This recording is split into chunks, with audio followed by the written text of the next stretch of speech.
Dans cette session d'information sur la télé, totalement vôtre, mesdames et messieurs, les titres.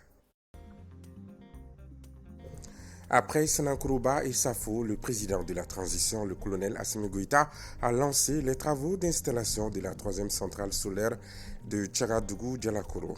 Ce basculement vers l'énergie solaire vise à trouver des solutions à la crise énergétique que connaît le pays depuis des mois. Malgré les efforts des forces armées de sécurité, les braquages et enlèvements de bétail persistent dans les régions du nord et du centre du pays.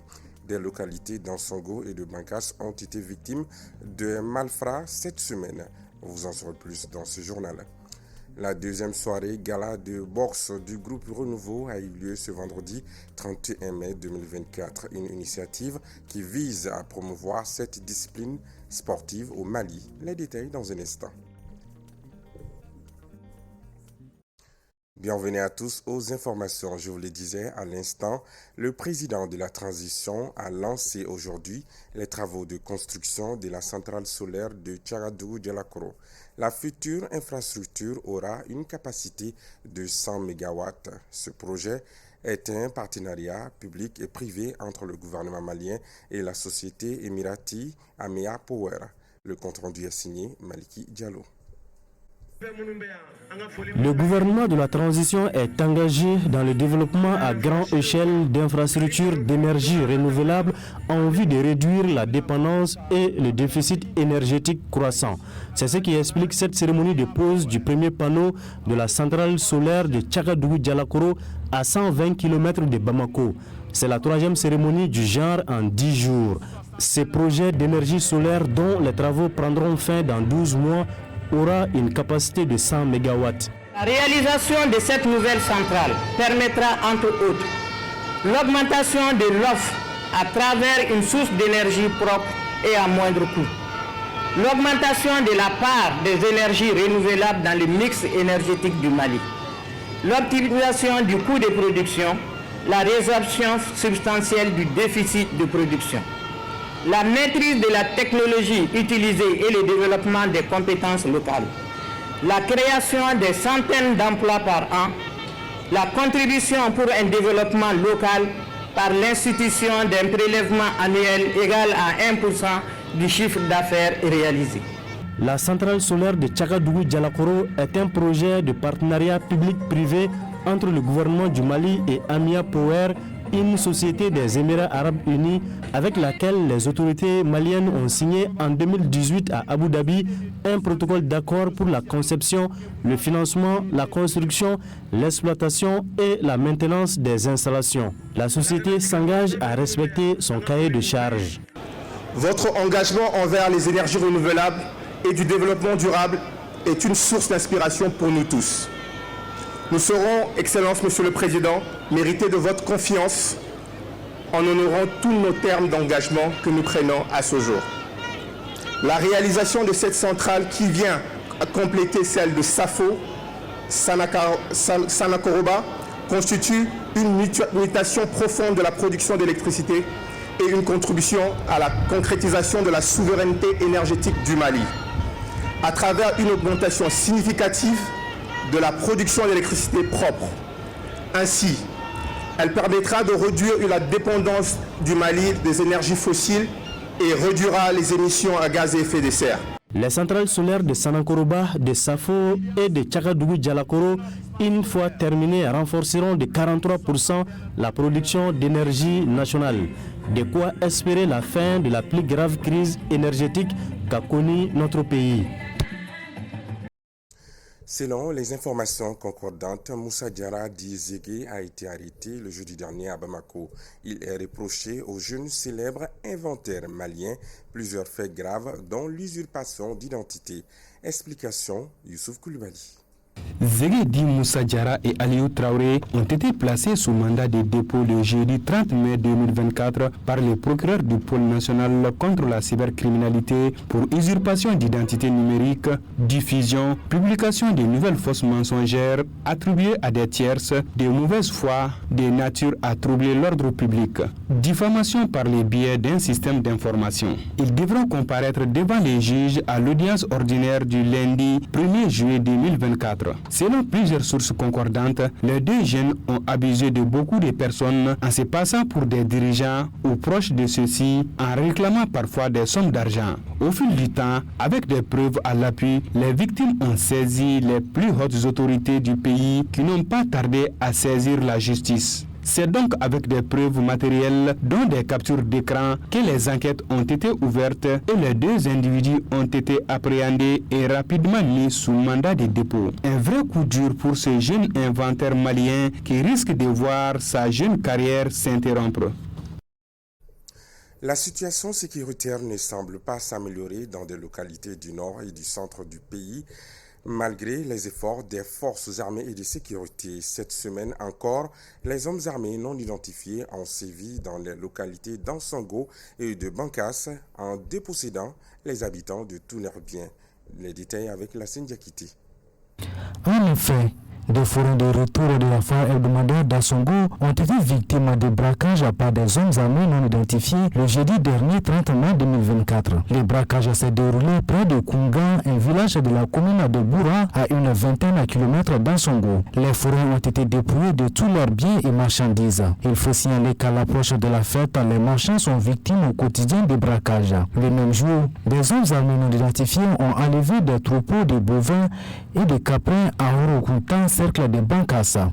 Les assaillants ont d'abord fait des tirs de sommation, puis se sont emparés de tous les bétails à présent dans le village. C'est la deuxième fois en moins d'une semaine. Le dimanche 26 mai 2024, tous les animaux du village de Sagabala, commune de Dembal, ont aussi été emportés. Il faut signaler que la plupart des attaques qui se déroulent dans les cercles visent les cheptels. Malheureusement, d'autres attaques ont été enregistrées cette semaine dans plusieurs localités, malgré les efforts colossaux des forces armées de sécurité.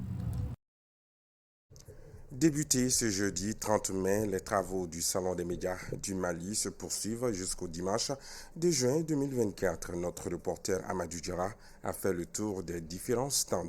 Les participants nationaux et régionaux se disent satisfaits de l'organisation du salon.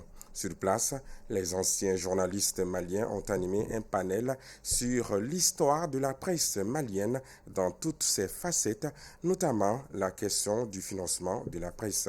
Les propos sont recueillis par Amadou Diarra.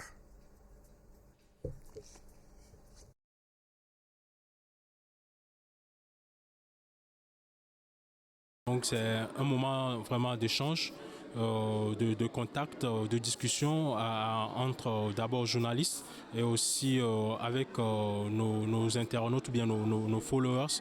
Et je peux dire que c'est un moment qui nous permet aussi de discuter directement avec nos followers et en même temps eux aussi peuvent nous faire des propositions, des suggestions sur comment nous pouvons toujours améliorer nos contenus, puisque même le thème du salon parle de professionnalisation des médias au Mali et en Afrique. Une belle initiative, ça met en lumière le savoir-faire et le savoir-être des journalistes, ça nous met en collaboration, on se tutoie.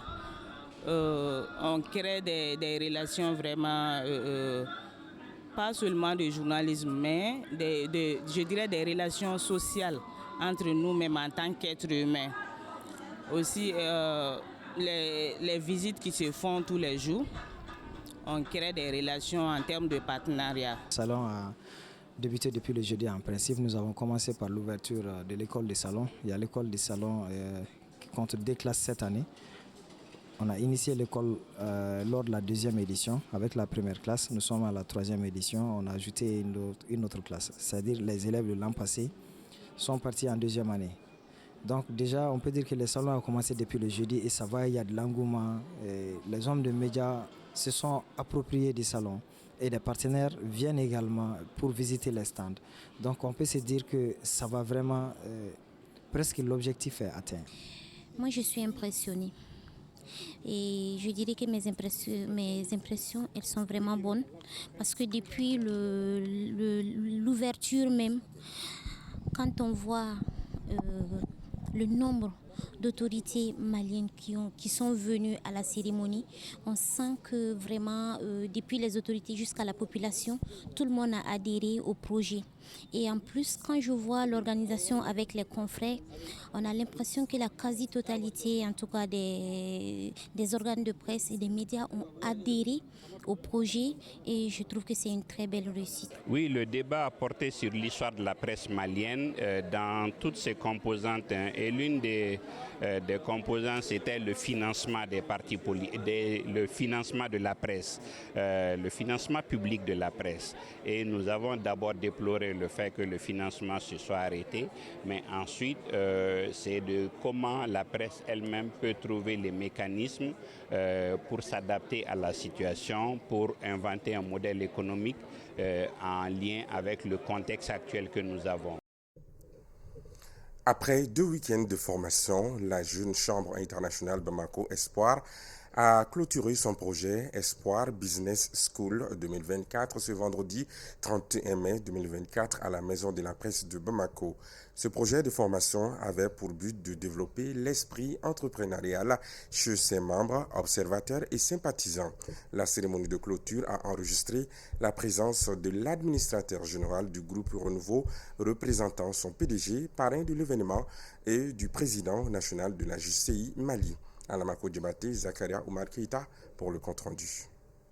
Ces 2 week-ends de formation placés sous le thème « La jeunesse au cœur de l'entrepreneuriat » ont été initiés par la jeune chambre internationale Bamako Espoir dans le but d'accompagner les jeunes leaders entreprenants en leur offrant des opportunités de formation sur l'entrepreneuriat et booster leurs performances. Pour cette formation, nous avons eu la chance d'avoir au total 27 personnes inscrites. La formation s'est tenue sur 2 week-ends, précisément le 11, 12, 18 et 19 mai 2024. Et différents modules ont été développés comme la culture de l'entrepreneuriat, l'innovation dans la gestion d'entreprise, l'environnement des affaires et créativité, la technique d'élaboration du plan d'affaires, comment faire son pitch. Les lauréats issus du meilleur plan d'affaires ont vivement salué cette initiative du projet Espoir Business School 2024. De la joie et beaucoup d'étonnement. Bon, j'étais confiante par rapport à mon projet, mais les autres projets étaient tout aussi excellents. Donc je suis agréablement surprise d'avoir remporté le premier prix. Et les encourager à se donner encore plus, à se surpasser parce que leur projet était tout aussi innovant et fantastique en fait. Après quelques témoignages et la remise des attestations aux participants de cette formation, l'administrateur général du groupe Renouveau représentant son PDG, Draman Aliou Kone, parrain de l'événement, a adressé des messages d'encouragement et de conseils aux participants. Chers jeunes entrepreneurs, le chemin que vous avez commencé à tracer est parsemé de défis, mais aussi de promesses et d'opportunités. Rappelez-vous que l'entrepreneuriat n'est pas une course de vitesse, mais plutôt une course de fond. La persévérance, l'innovation et la résilience sont les clés de la réussite. Ne craignez pas l'échec, car chaque obstacle est une occasion d'apprendre et de grandir. Je demeure convaincu que parmi vous se trouvent les futurs leaders et créateurs de valeur qui façonneront l'avenir de notre économie.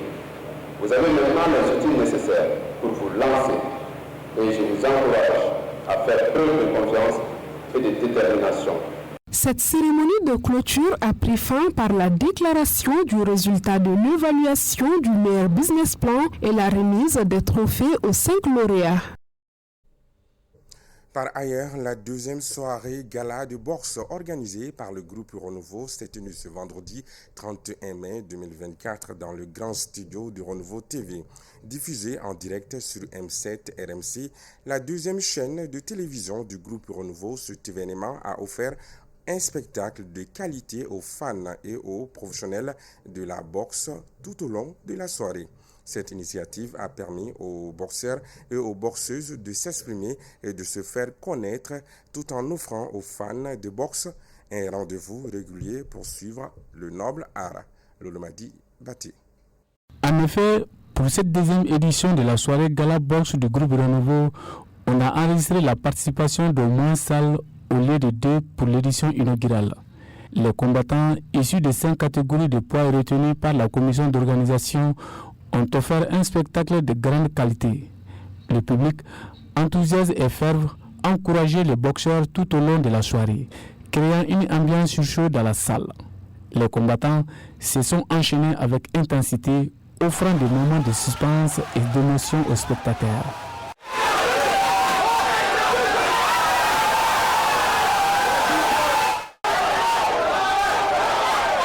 L'administrateur général du groupe Renouveau a profité de l'occasion pour assurer les amoureux du sport de combat de l'organisation de cet événement de façon mensuelle.